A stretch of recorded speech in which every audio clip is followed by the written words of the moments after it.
Bana, kwa mara nyingine tena karibu Zumi Sports kwa taarifa mbalimbali za kimichezo. Leo nimekusogezea taarifa ihusuyo uamuzi watakaoamua mchezo wa dabi ambao utaenda kuchezwa tarehe 25 mwezi huu wa sita. Waamuzi kutoka Misri na Somalia ndo watakuwa wanaamua hiyo mechi, ambapo tunasema kwamba ligi kuu, bodi ya ligi inatakiwa ipongezwe kwa uamuzi huo, kutokana na kwamba kwenye mchezo huu wenye maamuzi magumu na unaohitaji sana utayari wa waamuzi bora.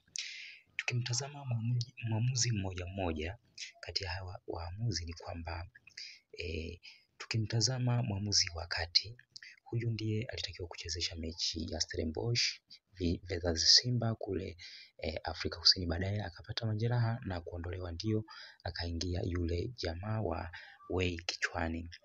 Kama mnamkumbuka vizuri, alibadilishwa ghafla, basi ndiye huyu. Amini Mohamed Omuri ni mzaliwa wa huko nchini Cairo, Misri.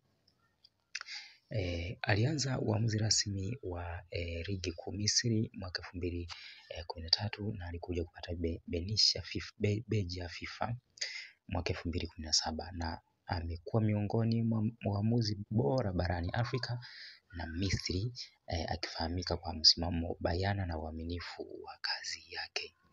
Lakini wengi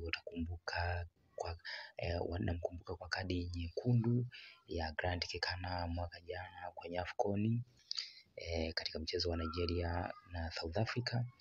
Lakini vile vile amechezesha mashindano mengi, lakini kubwa ni kombe la dunia la chini ya miaka 17 la mwaka 2019 kule Brazil. Pia alichezesha mchezo wa ufunguzi wa AFCON baina ya Ivory Coast dhidi ya Guinea Bissau.